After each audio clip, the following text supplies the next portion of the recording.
This is a story of about the Cussing cover in Cades Cove, Tennessee.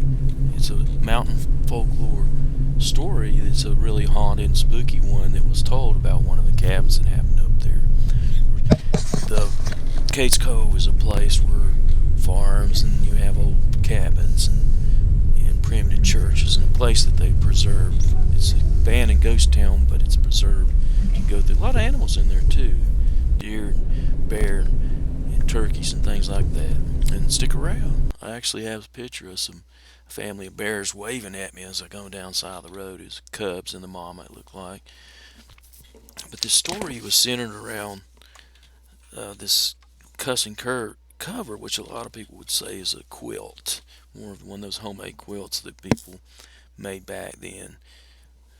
And this was before Cades Cove was, in the national park a long time. But there was a family called the East Steps, and there was Mavis and Basil, and they were married and had some children. Lived in a little two-bedroom cabin in this area around Whistling Branch Stream.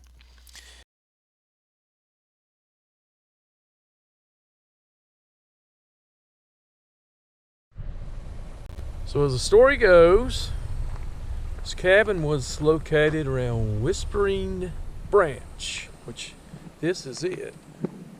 There's not any cabins here now. There is one up the road here.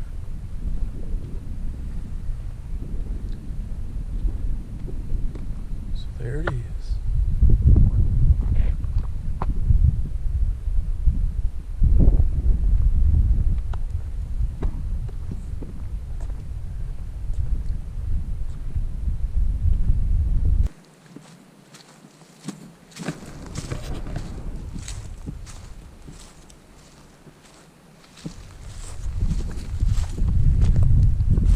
Supposedly the house was here at one time, so that very well could have been.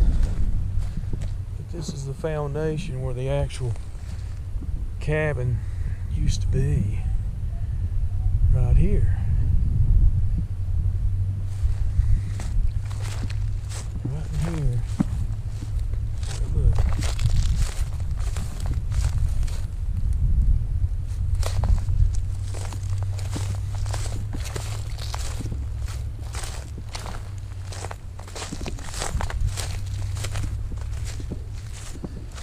Definitely was something here.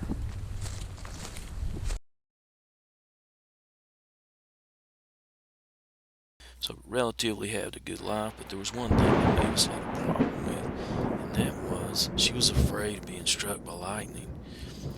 She was born, they say, during a thunderstorm, and she always believed that was going to be her fate, to get struck by lightning.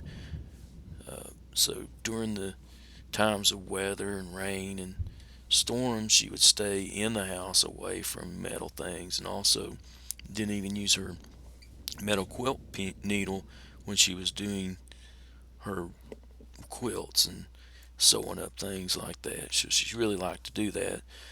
So she did make a special quilt that she called the Cussing cover, and the reason because it had Basil's shirts, red flannel pieces of it, cut up and put into this quilt. And while he was wearing that shirt, they must have had some arguments and cussing about it, so she called it the Cussing cover, and that's kind of how that got to be in that story of that. So, but unfortunately later on, about a year or so, she actually died of an illness, not from lightning. And on her deathbed, she told Basil, just, don't ever buy a metal bed, and don't ever put my quilts on a metal bed. And of course, Basil at her deathbed said he agreed that he would honor her last wishes.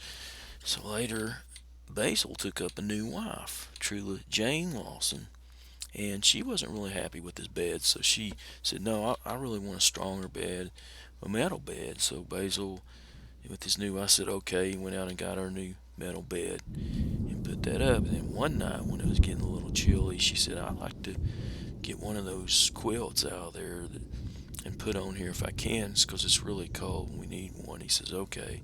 So they got the Cussing cover one and put that over the bed.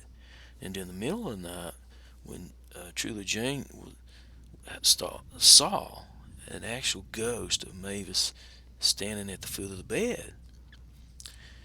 And the ghost started looking at her and screaming and cussing because they were doing what she didn't want them to do, and that's have that quilt on top of that metal bed. Truly woke up Basil, and he said, oh, it's just probably a nightmare. Let's go back to bed.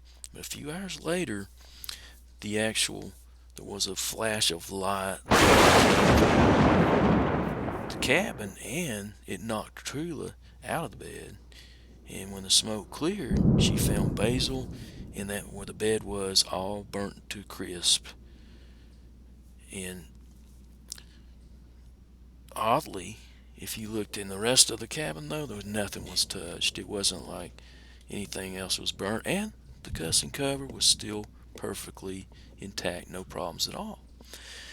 So later, Trula, of course, she didn't want these quilts anymore after that happened, so she gave them to his daughters, his stepdaughters, and they didn't really want it, so they sold them or gave them to a antique dealer or collector down in the area, probably Townsend or somewhere around the Cades Cove, or maybe in Gatlinburg, or maybe even Pigeon Forge.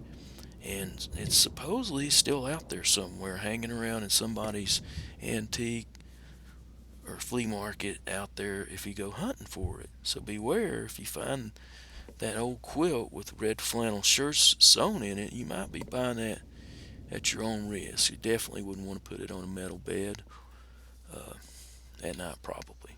But that's a cool story of Cades Cove. Very spooky. And I'll go check out some more stuff. Good deal.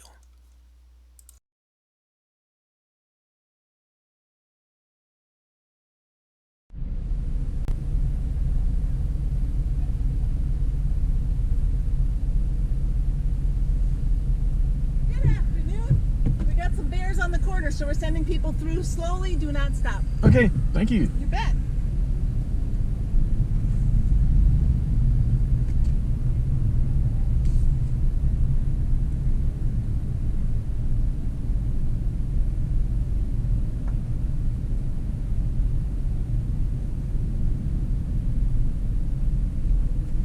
Well, look at that, the little fellas out there. Just having a good old day, ain't you, buddy? Well, I'm trying to eat and these daggone people are bothering me, actually. Oh my gosh, come on. I'm trying to get through here. Poor old fella. He doesn't need these humans around him. You've never seen a bear before. Oh, little buddy, don't go on through, guys. Oh, the little one went on. Alright, here we go. A whole bunch of that.